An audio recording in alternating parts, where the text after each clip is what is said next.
You're watching South Asian Newsline, and here are the top stories we are tracking for you on Friday, the 10th of October. British Prime Minister hails India's rapid economic rise, says the UK and India are natural partners for the future. India to reopen its embassy in Kabul. EAM Jaishankar meets Afghan counterpart for key bilateral talks. And Sri Lankan Navy arrests 47 Indian fishermen, 5 boats seized over alleged poaching in Lankan waters.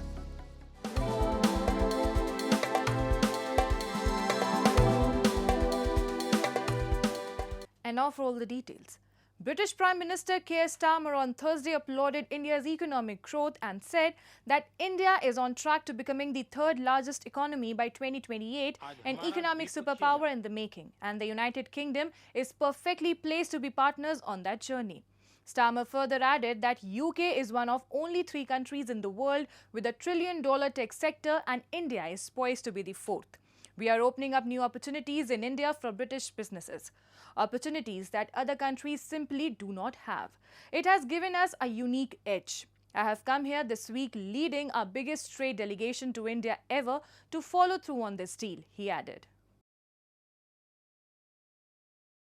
Just look at the sheer scale of India, the world's largest democracy, on track to become the 3rd largest economy by 2028, an economic superpower in the making. And we, the UK, are perfectly placed to be partners on that journey.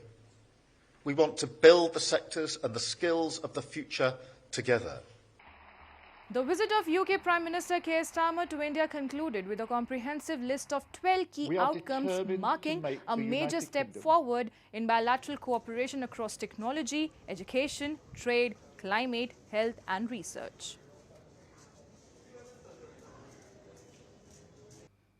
And Prime Minister Narendra Modi has congratulated US President Donald Trump and Israeli Prime Minister Benjamin Netanyahu on the successful first phase of the Gaza peace plan. PM Modi also highlighted growing momentum in India-US trade negotiations. In a post on X, Prime Minister Modi said he had a conversation with Donald Trump, calling the Gaza plan historic, and expressed satisfaction over the progress in India-US trade negotiations. On the trade front, India and the United States are moving closer to a long-awaited bilateral trade deal. The US continues to be India's largest trading partner, with bilateral trade reaching $131.84 billion in 2024-25. US-bound exports account for nearly 18% of India's total outbound trade. PM Modi's remarks come after Commerce Minister Piyush Goyal said the two nations are in constant dialogue with a likely deadline set for November.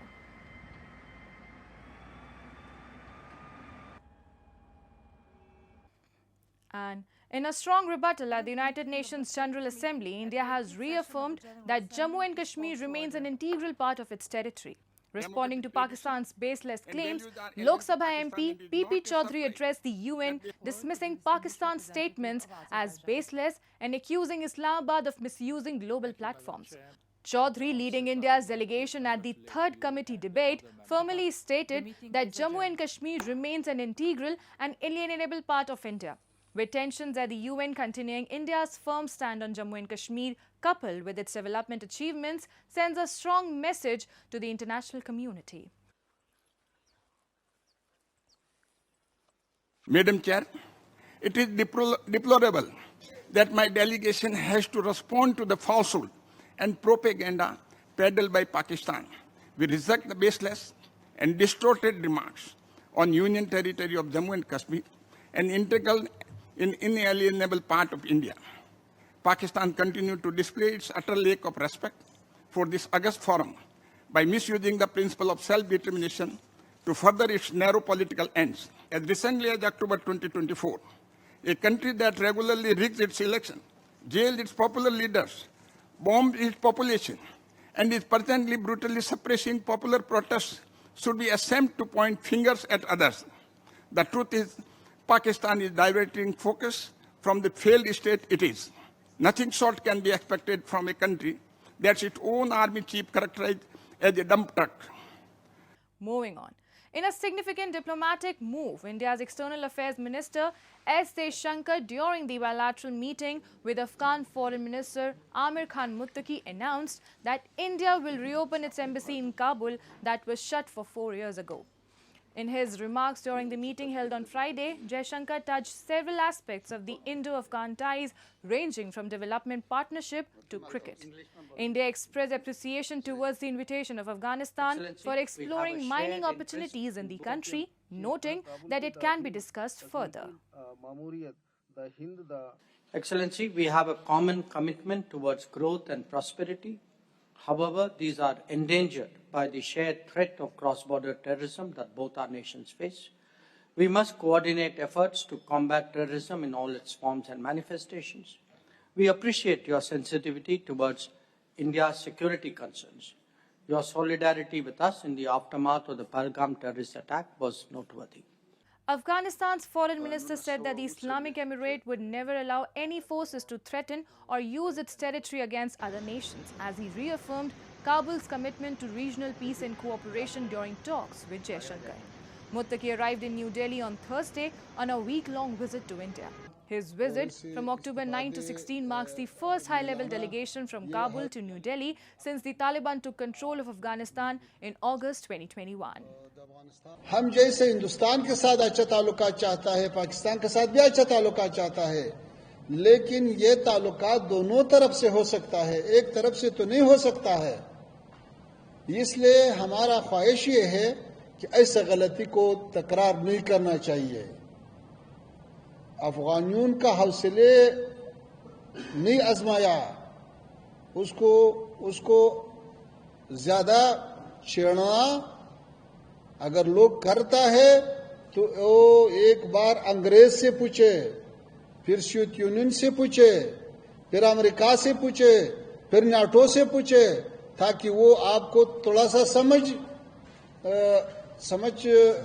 समझाए कि भाई अफगानिस्तान के साथ ऐसा खेल करना ये अच्छा नहीं है। Moving on. The Sri Lankan Navy has arrested 47 fishermen from Tamil Nadu, accusing them of illegally fishing in Sri Lankan waters. In a post on X, the Navy said that it seized 5 fishing trawlers and accused the fishermen of crossing into Sri Lankan territorial waters.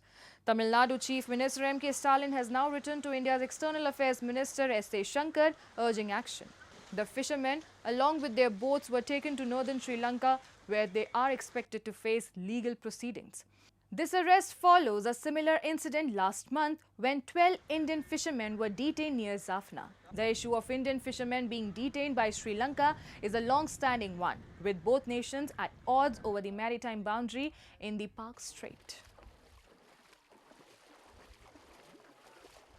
And a week after heavy downpours battered Nepal, major highways remain paralyzed, forcing people to walk long distances or remain stranded in their villages. Several sections of the Japanese-assisted BP highway, already damaged by the 2024 floods and later restored with divergence, have been swept away again. Local authorities, in coordination with the central government, are setting up new diversions, but travelers are struggling to cross river sections, clinging to rocks or risking their lives on two-wheelers. Many have no choice but to remove their shoes and wade through fast-flowing water. According to Nepal police, at least 9 major highways remain completely obstructed, disrupting travel across the country. The BP highway was completed in 2015 at the cost of 21.5 billion Nepali rupees. The single-lane 160 kilometers highway is the shortest route connecting eastern Terai and hill region with Kathmandu. Dashain अगाडि त यो बाटो हिँड्दाखेरि ठिकै जस्तो लाग्यो, राम्रै थियो आवाजात गर्नलाई। अहिले चाहिँ धेरै गाह्रो भएको छ। अब अस्ति पानी परिदेखि नै अब उतै गाउँमै अड्केरै बसेको धेरै दिन भइसक्यो, अनि लास्टै गाह्रो भइरहेछ। यो जानुभन्दा अगाडि सरदर अष्टमी नवमीको दिनसम्म यहाँ चाहिँ दिनको करिब करिब 400-500 वटा गाडीसम्म कन्टिन्यू गइरहेको थिए भने तपाईको यो जाने नै दिन पनि करिब करिब झन्डै 100 वटा जति गाडीहरू चाहिँ यहाँबाट पास भइसकेका थिए। And that's all in tonight's edition. We will see you same time next week. Have a great weekend. Good night.